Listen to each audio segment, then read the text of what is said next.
Awesome, friends. My name is Cheyenne. Before we head out, just a few things for safety. Please keep all of your bodies at my train. Don't stand up and secure your belongings. If you drop something, it is illegal for you to stop for you to go get it. So just make sure everything is nice and secure. As we head out, this is our Ripley's Believe It or Not, but believe it or not, it's not always been a believe it or not.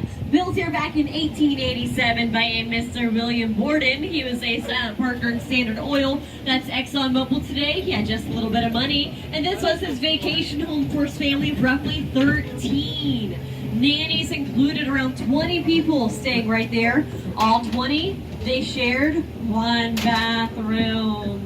But it's 1887. That's better than your average outhouse. Right? We jump forward, yes, to 1941 with a few more bathrooms installed. This opened as the Grand Castle Warden Hotel, owned and operated by Marjorie Keenan Rawlings, a famous author from Ocala, Florida, best known for The Yearling and Cross Creek, both Pulitzer Prize-winning novels of hers, and her husband Norton Baskin, not of the ice cream Baskins, instead a hotel year. Robert Ripley stayed in this hotel. The man was a world traveler, best known for his comic series, books, radio, and TV shows. During his travels, he liked to collect weird things called his oddities. He wanted a place to showcase his oddities, so he tried to buy this from Marjorie. She told him no. He came here again, tried to buy it again. She told him no. They kept doing this until 1949. He came here one final time, and that final time, Marjorie told him no. That was the year Mr. Ripley passed away. After his passing, his estate acquired our building. We opened Christmas Day 1950 as the world's first permanent Ripley's Believe It or Not. That being said, we are off to explore our historic district. That district is that way. Let's go this way. Let's go back in time to 1564 up in Jacksonville, Florida, about an hour north from here. The French had a settlement there called Fort Caroline. King Philip II of Spain, he heard about Fort Caroline. He was not happy. Florida, we were Spanish territory, so he sent the best of the best to get rid of those pesky Frenchmen. He sent Don Pedro Menendez from Adelaide, Spain with his army, and a handful of Jesuit missionaries. Lastly, Father Francisco Lopez. They landed here September 8th of 1565. If you don't know, that's dead middle of hurricane season, not the most ideal time to be out at sea. When they landed here, they were so grateful to make it here safe and sound that the minute they hit solid ground, they dropped down, they praised God, and then the very first Catholic Mass in the U.S. there on the right, marked by that 208 tall stainless steel cross. If that cross were any taller, it would have fired strobe lights up on top toward aircraft in the area. It weighs around 70 tons. Located right here in the mission Nombre de Dios, meaning in the name of God. This is an open mission. You can walk this grounds if you would like, just like John F. Kennedy. Kennedy came to St Augustine on a visit, made a stop right there, and declared it the most holy land in the entire United States. We are coming up on one of the oldest living residents here in our town. This resident's been here basically forever. It's got no plans on leaving us anytime soon. This resident is not a person. Instead, it's a local Florida live oak. So yes, we are turning into a hotel parking lot so I can show you all a tree. I promise it's a pretty cool tree. On average, live oaks of 250 upwards to 300 years old. We thought this one up ahead was older. People said, "You're crazy." We said, "That's unrelated." And we got the University of Florida here with a group of their botanists. They studied the dirt, bark, and leaves of this tree right here. They found absolutely nothing. We weren't convinced. Had them take a core sample, carbon dated it. This tree is over 600 years old. But wait, there's more. In the center, you'll see a palm bush growing through the tree. That's a very special phenomenon. We call that a love tree. We've got a few here in the city. The sign in front read, "The Old Senator." That's the name we've given the tree. If you don't get it, well, it's old, it's shady, and it's crooked. And I'm sure you folks are familiar with National Geographic. They've recognized us here for our beaches, our Christmas light displays, and for our firework displays. My favorite thing that they've recognized us for This is road directly ahead of us. You see, back before any of us were ever born, I'm talking way back in the year 1963, they featured this on the front cover of their Best Of edition. It is considered to be one of the most beautiful and one of the most photographed streets in the entire world, and not just because I drive down it multiple times today, folks. Welcome to Magnolia Avenue. Now, do any of you notice anything interesting with Magnolia Avenue? There are no magnolias. These are all live oaks. Now, I pinky promise we are decent at naming things here. We did have magnolias down this road. However, the late 1800s came around. We had a devastating freeze. Got very cold here. I'm talking well below 70. Killed most of our plants, magnolias included. Since then, we replanted with these live oaks. And we're coming up on two of the most important hydration stations in the city. Coming up on the left, we've got the Fountain of Juice, a great place for smoothies and lemonade. And coming up on the right, we've got the Fountain of Youth. I start my day here every single morning. I get some of their water, believe it or not. I'm only 500 years old and I look great for my age. Most museums here will take you 45 minutes to an hour. They have so much here, double that. They have reenactors, they have food, they do have the fountain, and yes, you can drink from it. Keep your eyes and ears open as we pull through here. You might see or hear some of the wild peacock that live in the park. This is an archaeological site for the Native American village of Saloy. And coming up at the very end here, the Planetarium Show. It demonstrates how sailors, just like Pedro Menendez, navigated the seas, only using the stars in the sky. Now, I'm sad I didn't get to show you any of the birds here. If you don't know much about them, go home and read up on them, because anything you read about a peacock holds a very beautiful tale. The jokes don't get better. On the left and right, those columns are made from coquina, Spanish word for little shell. This wall, not coquina, instead tapia or tabby. The Spanish crown decided to tax coquina. People here were like, ew, taxes. They didn't want to pay them. And they didn't. They made this instead, using things like oyster shells, limestone, and sand. We will be turning down a residential road. Out of respect for our friends and neighbors, we do quiet down a bit, enjoy the ride. If you want the best photo opportunity, as we make our left, simply look to your right.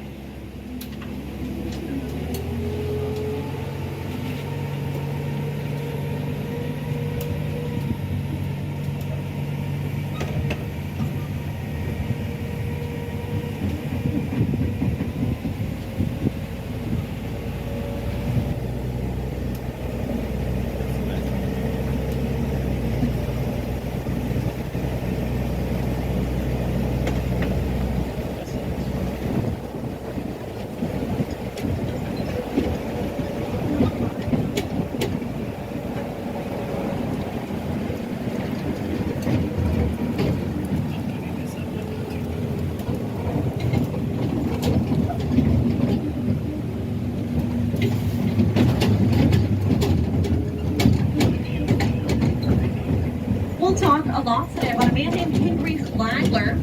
Just like William Borden, he was another partner in Standard Oil, another very rich presence here in the city. In fact, Flagler was responsible for turning the entire Florida East Coast into the tourist destination that we are today, including us right here in St. Augustine.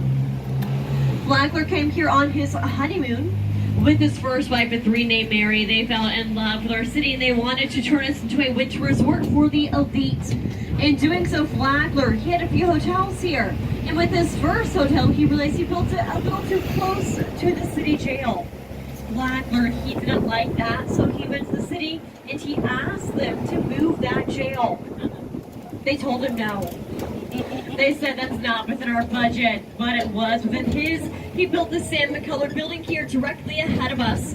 Flagler helped design this to make it look nice and pretty, just like a hotel. From the outside, that is. Left the construction part up to the same people who built Alcatraz. The prisoners, they stayed here to the left where the bars are on the windows. Off to the right without the bars, that's where the warden and their family stayed, all in the one building together here.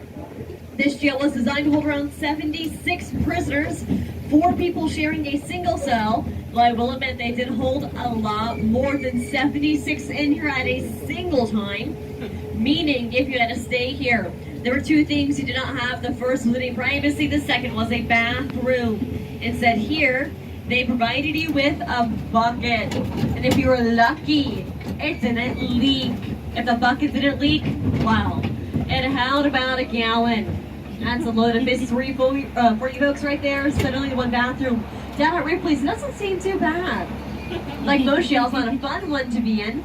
Everyone wore matching black, white, striped pajamas, and this was a working jail. We're in the state of Florida, where it's hot, humid, sometimes rainy. Nothing you want to work in, especially for no pay. Now, the old jail museum showing the jail during its operating era. And when I was in school, they taught us a fun little rhyme. They said in 1492, Columbus sailed the ocean blue. Then, in 1493, Columbus sailed the deep blue sea. The second time around, he had a fun little guy with him. His name was Ponce de Leon. Columbus and Ponce didn't get along. Ponce left. He traveled on his own. During those travels, he became the very first governor of Puerto Rico. Ponce of Puerto Rico, he loved governing, he truly did. However, the more time he spent there, the more he missed his lady, the sea. He would go listen to the sailors tell their stories of their grand adventures and of their epic travels. That made Ponce miss traveling even more.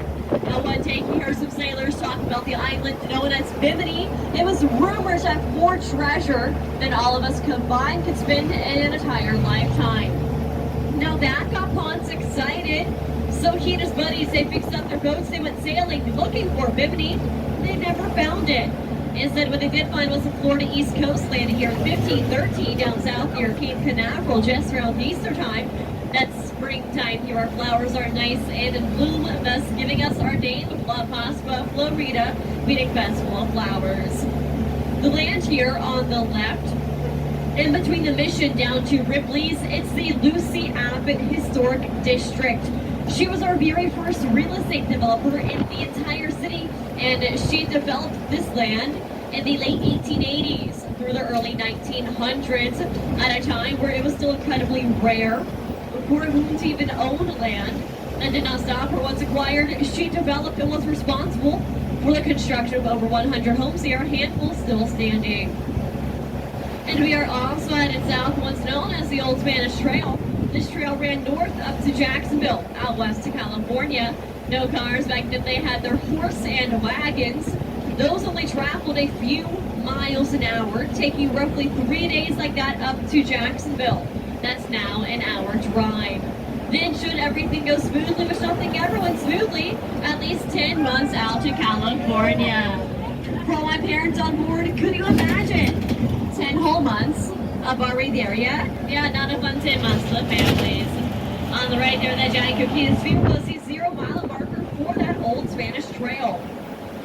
As a city, we were number 1 in battle for a few reasons. Number 1, these city gates right here, they were the only way in and out of our city. We were then surrounded by this city wall.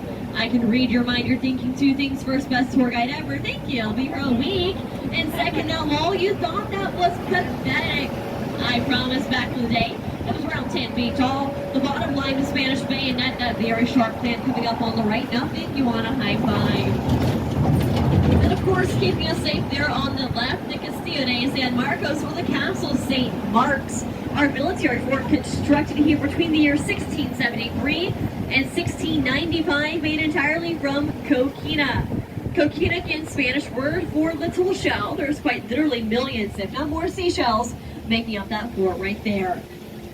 Coquina is the main reason why, as a city, we were never won in battle. For 2 main properties of its own. The first being coquina, it's incredibly durable. When you mine it, it comes out of the ground soft and squishy, similar to Play-Doh. Let it harden or bake in the sun for a few years to become stronger than concrete. It's also incredibly rare, only found in quantity 2 places in the entire world. The first is here off our coast, the second is in Puerto Rico. It can be found in other places with very small trace amounts. The only reason why the British ever had control here, it's not because they captured us, instead they captured Havana down in Cuba.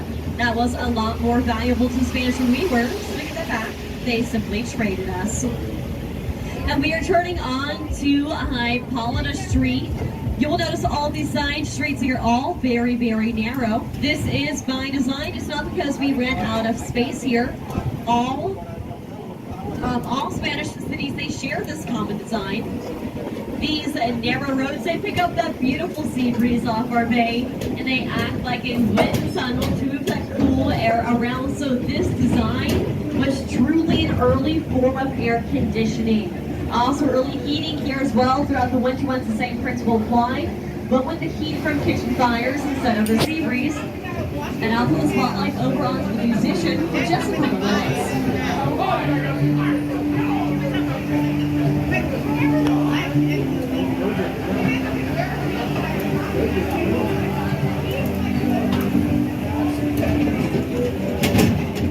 Now these buildings are close to the road to provide shade throughout the day when the sun is actually out. And the last thing you might notice, none of these streets here are perfectly straight. They're all just a little bit windy. This too was intentional. We had the English, French, and pirates all trying to take over new windy roads to help slow down any cannon or musket fire being shot into our city during times of attack. Now folks, if you like cute, adorable dogs, we've got these two on our left. To my knowledge, those dogs have no historic value for me to add to my tour, but aren't they so cute to look at? And coming up on the right, we've got our Spanish gardens. That's Queen Isabella riding her burro in the center here. She funded Columbus's excursions. We pay our respect for her right there in those gardens. This intersection, this is St. George Street. Starts down at the city gates, continues all the way down to our plaza. It is pedestrian only. Down it we have over 100 independently owned shops, restaurants, and museums. So if you're looking for something to do, a souvenir to buy, or just a place to grab a bite to eat, your best bet is down here on St. George Street. In fact, we're coming up on one of my favorite museums here on the left-hand side. Second floor of the yellow building, we have our miniature art gallery. It is located with our medieval torture museum.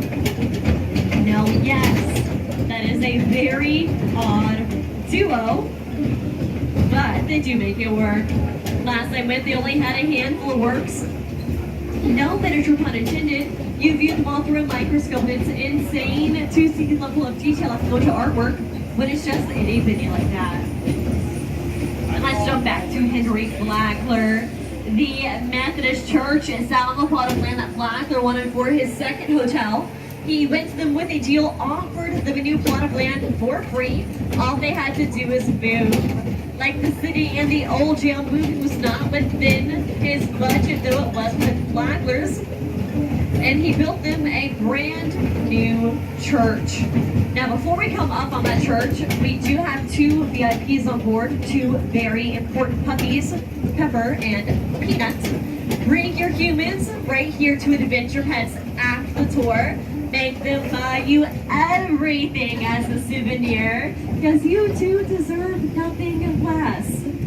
Now, as we make our turn here, look up the left side of the train to get the best view of this church's bell tower.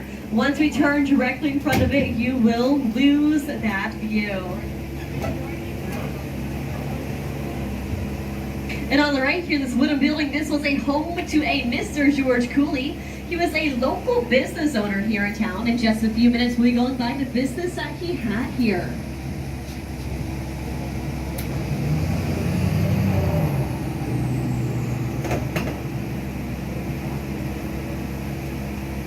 That is, of course, if traffic ever wants to let up. But we'll see.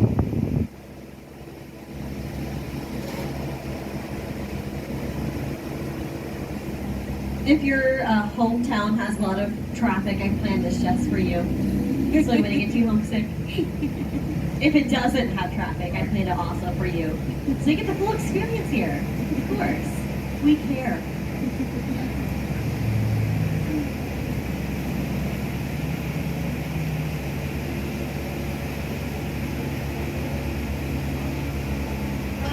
Go ahead, folks.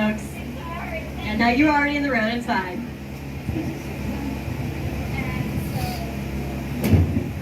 Alright, like I said, go ahead and look up the left side of the train, get a view of this bell tower.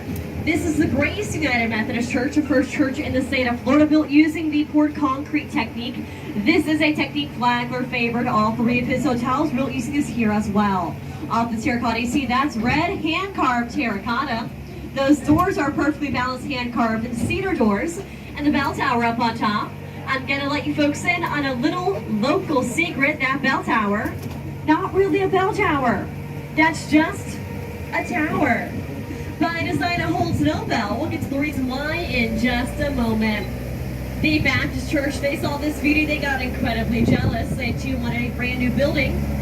They went to Flagler for some financial help. He provided, though, it came with conditions. He gave them $10,000. They needed to go open at the end 2 years, raise on their own. They could not have a mortgage, and just like the Grace United, they too could have no bells in their building. With their money, built this right here, Ancient City Baptist Church. The yellow coloring of the bricks here. This is the natural coloring of those bricks made here in the state of Florida. We've got a high sulfur content in our water. It's just how they turned out. So why the no bells? I'll tell you, it was not because Flagler wanted them to win any Nobel Prizes. Okay, he had other reasons in mind, including this right here. This is the Flagler Memorial Presbyterian Church. Flagler had this built to honor his late daughter and granddaughter, both of whom unfortunately passed away on their way down to visit him. Flagler wanted this up by the 1-year anniversary of their passings. At the time, people said that was impossible. Flagler loved his daughter and granddaughter dearly. Impossible is not within his dictionary. Quite literally put around 1,000 men to work here. Had this church up in 361 days. Minus those stained glass windows. Those in total took around 12 years. Done by one of Lewis Comfort Tiffany's apprentices, so well worth the wait. All the white cream and tan terracotta you see more rare than the red, again all hand carved. As they are carving it, or as they are shipping it, they're carving it on their boats. Flagler, he did not want other church bells interrupting his services held here. He also did not want them interrupting the people staying in his hotels.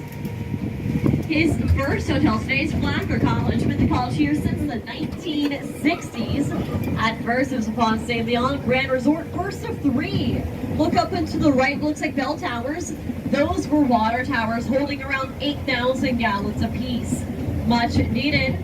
They have running hot and cold water here. That was brand new for the time. This opened here back in 1888. Also brand new for the time. This hotel, it's electric. Woogie, woogie, woogie.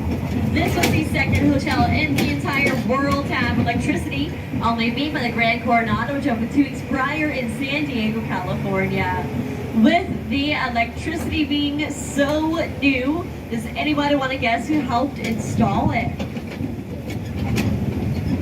No guesses? Thomas Edison. He came here personally to oversee the installation, but get this, it was so new, it scared the guests staying here, and they refused to use it. Flagler hired teenagers from the area, and their only job for 75 cents a day was to turn on and off those light switches. And that was a lot of money to do just that. Now pay close attention as we make our turn here. We'll pass by a round part of the building. Today it's the dining hall for the college, but back then it was the formal ballroom for the hotel. Pay close attention to the windows there.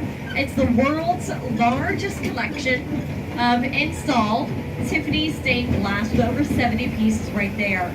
Lewis Comfort Tiffany not brought here for those windows per se. Instead, he did the entire interior design for this hotel. So if you think the outside is nice, the inside is even nicer. And if you've been through Ripley's, or if you plan on going through, the stained glass in our atrium above the space station mock-up, that's also Tiffany stained glass original to our building. This hotel only open 3 months of the year, January through March. If you wanted to stay here, Henry Flagler, he had to personally invite you. If you took him up on that offer, he gave you a great deal. You only had to pay him for all 3 months, regardless of the length of your stay here. Those 3 months ran you roughly $10,000, and that's not adjusting for inflation.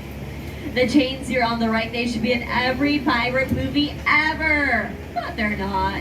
They're called harbor chains that lay them down the bottom of our bay.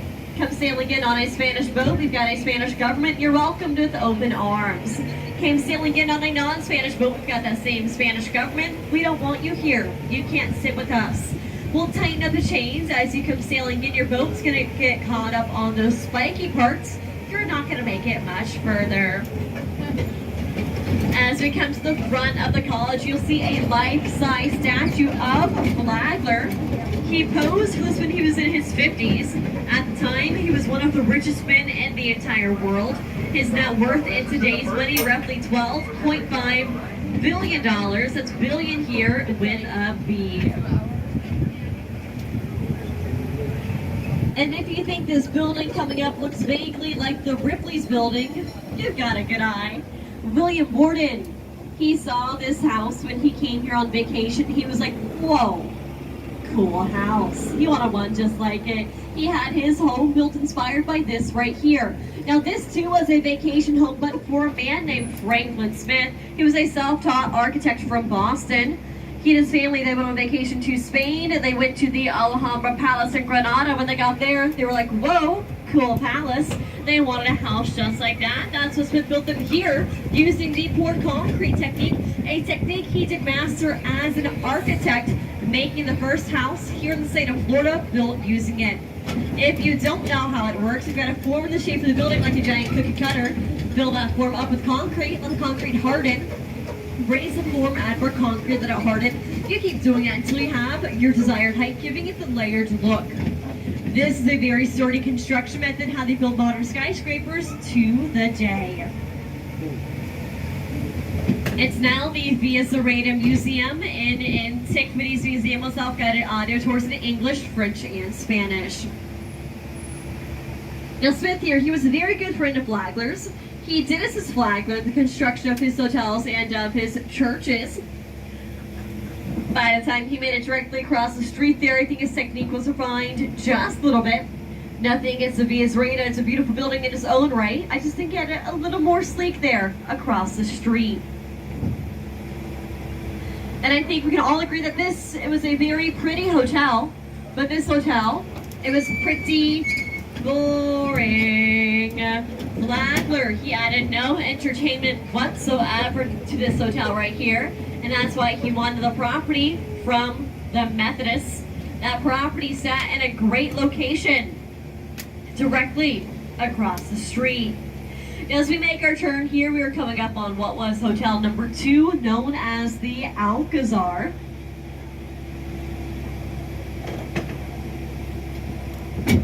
The Alcazar opened here less than a year after the Ponce de Leon did, and it was open year-round. Anybody can stay here, no invite from Flagler needed, and the rooms here, they went between 5 cents up to $2 a night, so what a steal! Flagler made sure this place was extra fun compared to the Ponce de Leon. Honestly, not hard to do. Amenities included but weren't limited to Russian and Turkish baths, a bowling alley, a black and white movie theater. Still growing down the center of this building is a gorgeous, gorgeous garden. And coming up where the building dips in at the time, that was the world's longest indoor swimming pool. Still here, just out the water, now holding a cafe inside. And by chance, do any of you know when the automobile was invented? Yeah, me neither. But they weren't here with Flagler. That's all I need to know. Meaning these were parking lots back here. Instead we had badminton, tennis, archery, riflery, croquet lawns, and a bicycle training academy. Because you needed a driver's license to ride a bike here in town. excuse me, I've got the hiccups. It's not fun. But other than that, my job, it can be easy sometimes. So welcome to Lincolnville. I never mess that line up. Of course, named after Abraham Lincoln, St. Augustine here. We were one of the most important cities in the Southeast during the abolitionist movement. We were a freed city here for freed and escaped slaves. We welcomed those folks here with open arms, gave them land, helped them build the houses you see around. These houses, we like to call them our painted ladies with their beautiful colors. I'm sure it's easy to see why. Lincolnville here is Northeast Florida's largest collection of Victorian era homes. I think they're gorgeous. In just a moment, we'll be coming up on one of my favorite homes here, 99 Bridge Street. It's coming up on the corner. The upcoming home is over 130 years old here.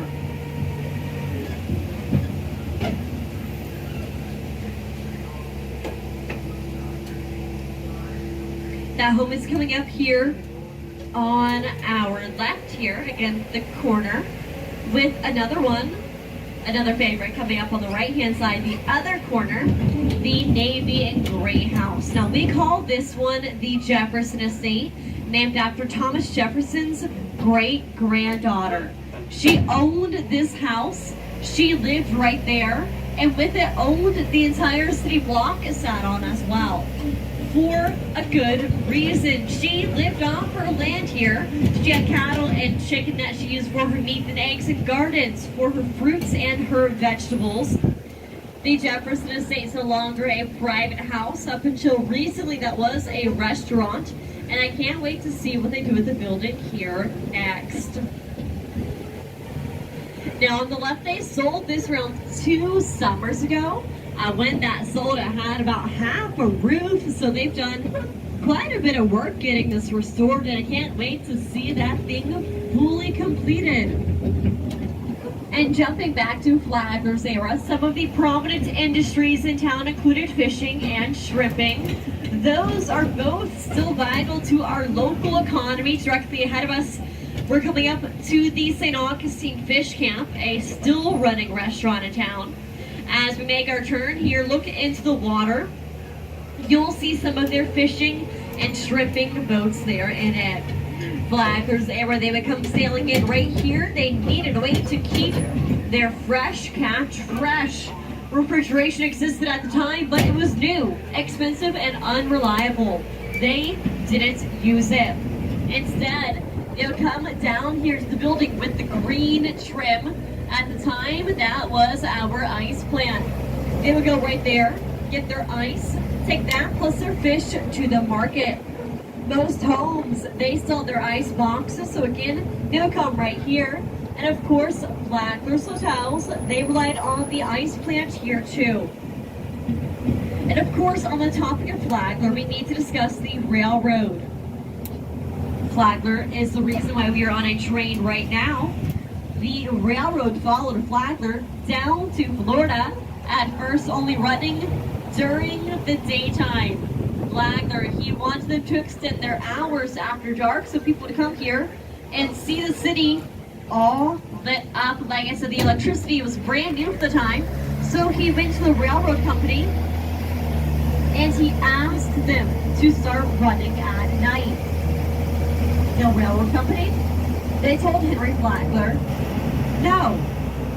Now, I'm not sure if you've noticed a trend or not here throughout the tour, but no is not something you say to Henry Morrison Flagler. Because as a man, he was incredibly rich. And he was also incredibly petty.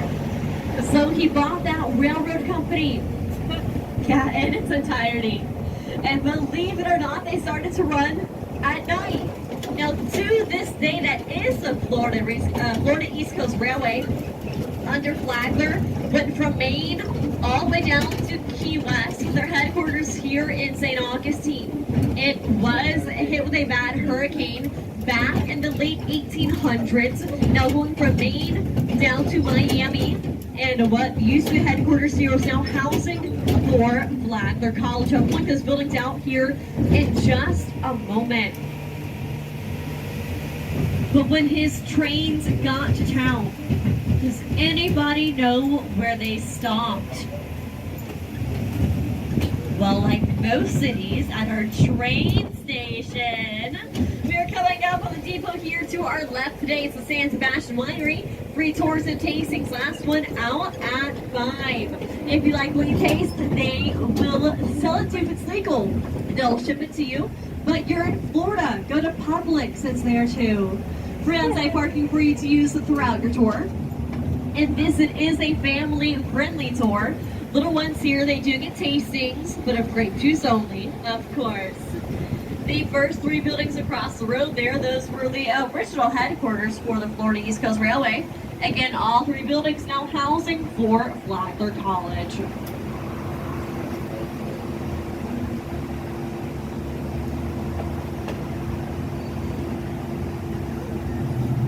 And now, I'm gonna let that sink in for just a moment. I know what you're thinking. You're thinking they have 3 buildings of college kids. Right there. Plus free wine. Daily. Right there. But it's okay, folks. There's no need to worry right there. That's our police department. So if they get a free tour there, they're getting a free tour here too. If you're looking for a good late lunch or dinner spot across the way, we've got Carmelo's, some of the best pizza here in town. No, not just gas station pizza. They've got a restaurant attached to the side. And once you finish there, go directly across the street for your dessert at Whetstone's. Chocolate, the first building is their factory. Time tours daily. Last one out at 3:30. If you just want the chocolate, go next door or head down St. George Street. They've got 2 locations there as well. And Mr. Whetstone, he was a man from Pennsylvania who got into the chocolate business. Unheard of, I know. Started off with ice cream and fudge, found himself in Walt Disney World when they opened up 50 years ago. Going back to the railroad, people got off the train at the depot. They went down this very road to their hotels. These are Flagler's friends. They've got a lot of money. They're not walking all that way. Instead, they hitched a ride with the St Augustine Transfer Company, a horse and carriage company owned and operated by Mr. George Cooley. He comes here by from the island of Majorca. We passed by his home earlier on. Horse and carriages, they would leave from the left. The barns here on our left. They would follow our route down to the depot, pick you up and take you into town to your hotel. Same thing in reverse at the end of your visit. Passing back by the ice plant, no longer the ice plant, now the St. Augustine Distillery, the first legal distillery in the state of Florida after Prohibition. If you like whiskey, rum, gin, or vodka, that's a place for you, just like the winery. Free tours and tastings. Last one out at 5. They do have free on-site parking. They're also family friendly with little ones there getting lemonade. And we are heading back through Lincolnville. We had a dentist here by the name of Dr. Robert Haling. Dr. Haling was a prominent civil rights leader in the area, and he was approached by a group of teenagers from here in Lincolnville. These teenagers, they wanted to stage a sit-in at our local Woolworths. They thought it was unfair they could not be served at their lunch counter. Dr. Haling supported their idea, however, he did give them a warning. Should they follow through, there's a good chance they'll get hurt and arrested.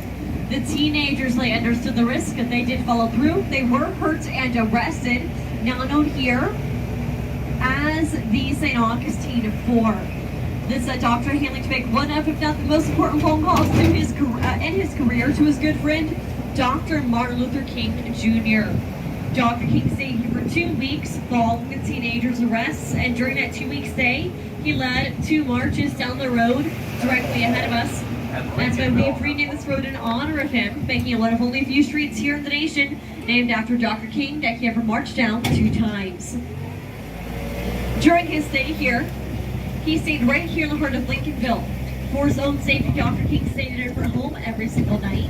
One of these homes coming up on the right-hand side, White House, red trim, Photo of Dr. King signing their family Bible located in their yard. That family Bible, it's still inside the home to the day because this home is still owned by the same family. In fact, the homeowner here, Miss Tyson, back in June, she celebrated her 100th birthday here. And her next door neighbor was Dr. Healing with his dentist office, now home to the Accord Civil Rights Museum. Both of those locations are stops here on our Freedom Trail. That's around 7 miles. You can walk, bike, or drive. More information for that can be found online or in person at our Visitors Information Center right there at the Civil Rights Museum.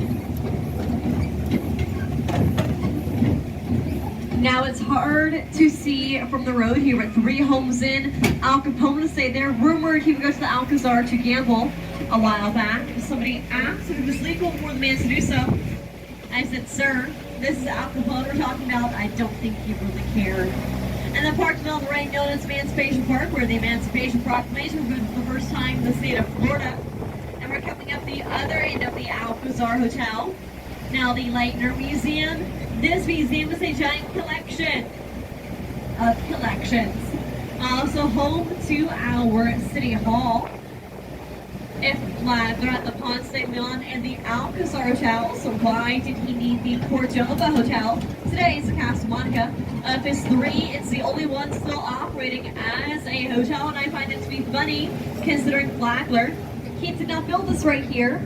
Franklin Smith from the Visa Rata did. Oh my goodness, congratulations over there. You guys look beautiful. Oh my God, good for them. Now on the right, like I was saying, Flagler, he didn't build this. Franklin Smith from the Visa Rata did. When Flagler found out that his good friend was going to the hotel business, he wasn't happy. He liked his monopoly here. Told Smith if he followed through, they wouldn't be friends anymore. Franklin Smith said, okay. And he built this hotel. He thought that was that. But Smith failed to realize those they had that conversation before he got all of his furniture in. He was waiting on some to arrive so he could open up that furniture. It never arrived. Of course, it was traveling down the Florida East Coast Railway, owned and operated by Henry Flagler. The train that furniture went missing, you know, as trains do. And Flagler had no idea what happened to it. Oh no! Smith could not open on time. He started to lose money and eventually the man went bankrupt. But it's okay, he had a good friend who stepped in, named Henry Flagler. He bought this hotel from that missing train, showed up not too long after. We are coming into our plaza here known as Constitution Plaza for the short-lived Spanish Constitution. The Spanish Constitution, ratified back in 1812, and in 1813, we completed our Constitution Monument here in our plaza. Now, 1813, that was also the same year that the Spanish monarchy was reinstated, meaning that Constitution null and void. The monarchy told all of their cities worldwide to destroy their Constitution monuments. We were the only one that didn't listen. This makes this the only monument left worldwide, and they didn't like us telling them no. They thought we were getting influenced by the recent U.S. Revolution. They wanted no conflict here, and they just sold us to the new United States. Coming up just past our crosswalk in the plaza is a statue of the St. Augustine Fork and the teenagers from Lincolnville, with one more statue at the very end. This right here, this is Ponce de Leon. I introduced him earlier in the tour. I described him as a fun little guy. I wasn't kidding. This is a life-size statue of the man. He only grew to be around 4'11", and before you giggle, they were a lot shorter back then. You are looking at average height. I will say that he had a very strict rule on his boat. If you grew taller than he did, you did not board. And I'm proud to say with 2 inches to spare, I would have stayed right here on dry land. But enough of the short things here in town. That tall building sticking up, that was our Treasury building, completed here back in 1929. The worst year for a treasury building to be completed.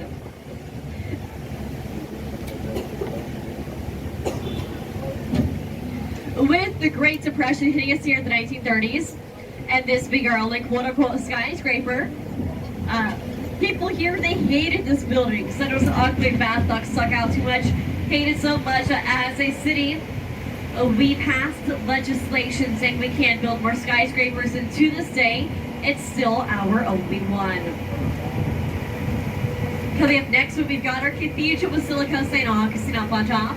And if you've been to New York City, or if you're familiar with St Patrick's Cathedral, St. Guy, the interior design for ours here.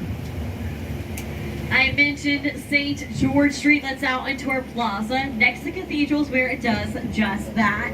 And as we make this turn here, we've got our governor's house, the first called House of the Governors. We were the first capital in the state of Florida. That's now out west in Tallahassee. Our governor, their families, their associates, their families all worked and lived out of this home right here.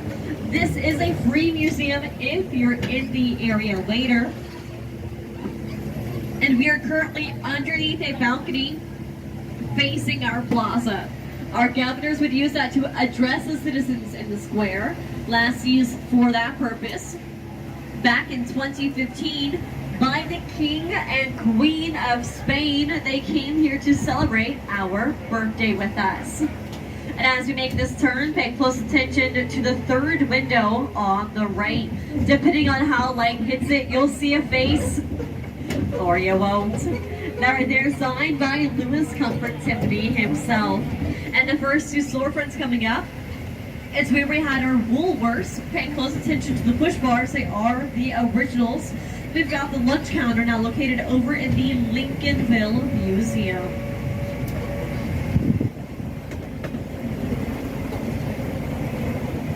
In just a moment, we are turning down the oldest road in the United States.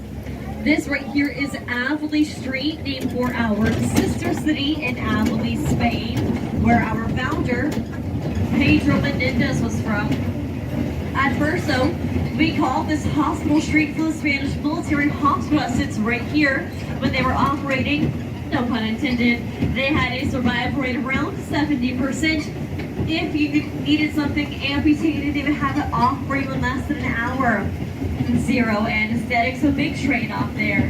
The jail flag, their wanted move, was the brick building next door. And if you're in the area later and you want ice cream, right here is Peace Pie. Gourmet ice cream sandwich is best in the city. Then if you like supporting local artists and artisans, I like to call this our little art alley. We start off strong here with the George Nick Gallery with their beautiful fine art showcasing our lovely little city. Up next, Mr. Dan Holiday with his Leatherworking and Mr. John Bouvier with his antique maps and prints.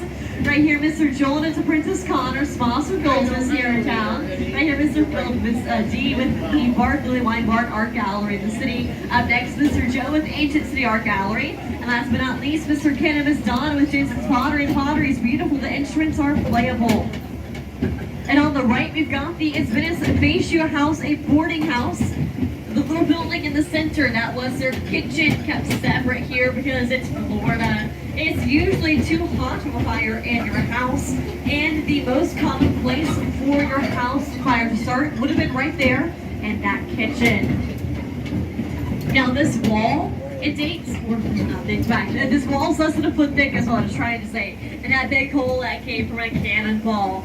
You'll see cannon and muskwell strikes all throughout the wall here, clearly still standing strong.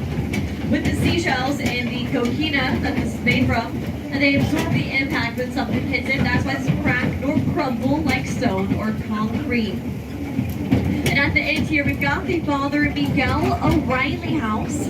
These walls here, they date back to 1691. Though O'Reilly, he lived here throughout the 1790s. The man sold citrus, lemons, limes, oranges, everything of the sort. He sold enough citrus.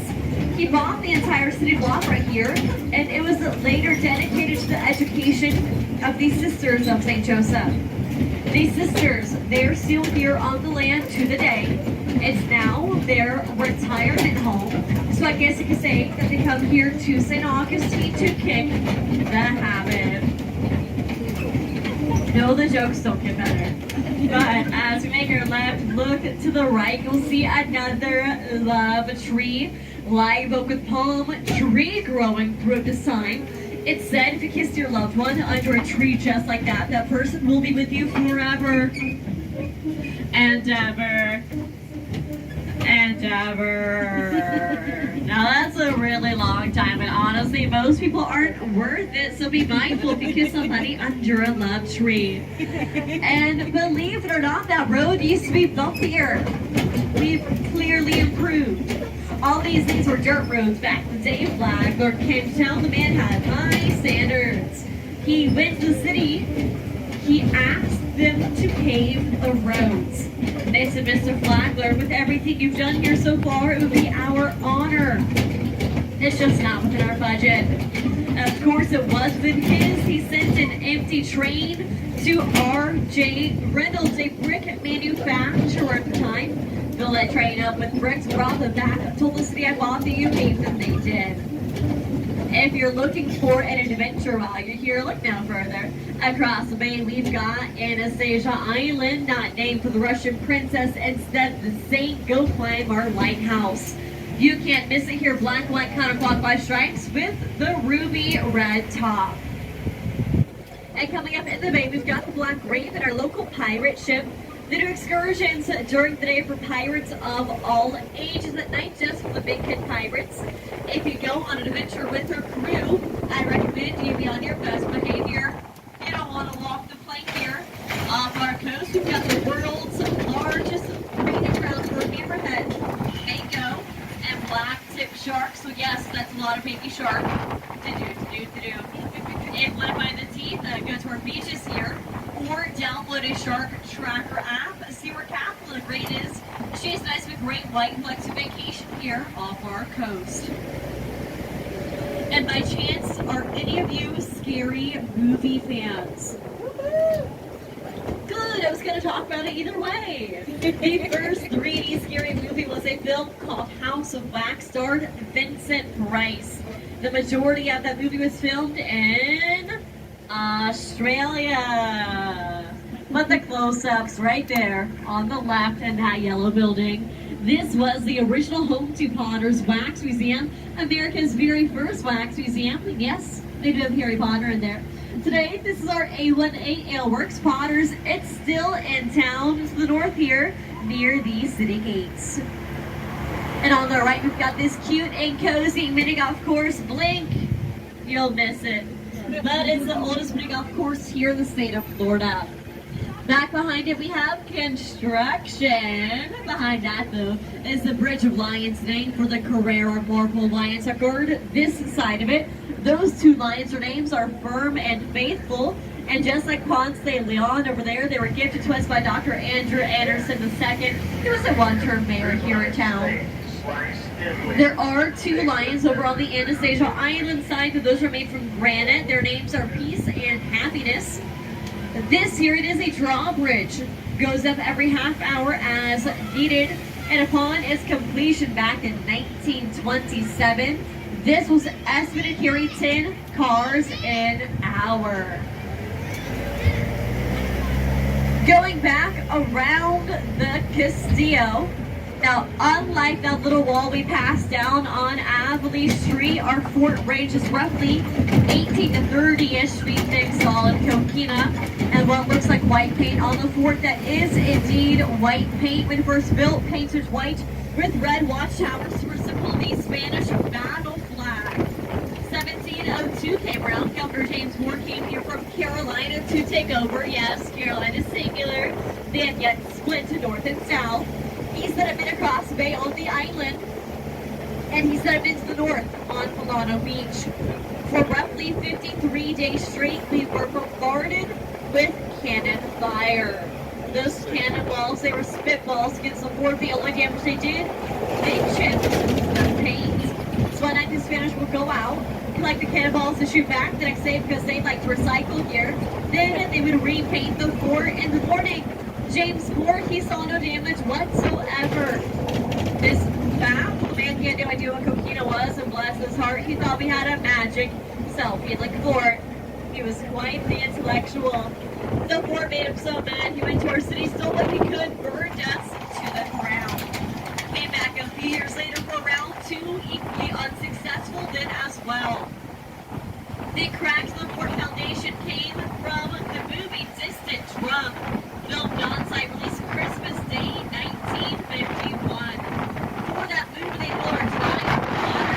Well, a dry milk because it's meant to stay dry. This village has a large amount of water in it. That water caused the foundation to shift, creating the cracks that you see.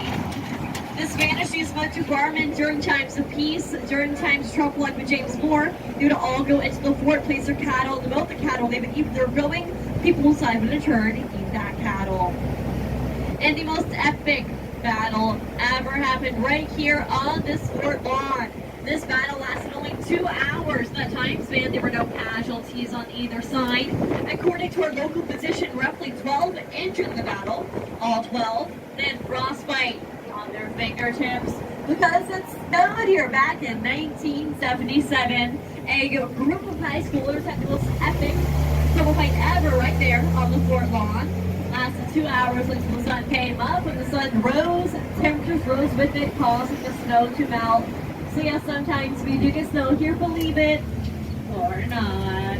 As we head into Ripley's, if you've got any questions, what to do, where to see, where to eat, come talk. We told them we're looking at telling people what to do. On that note, look behind those big bushes.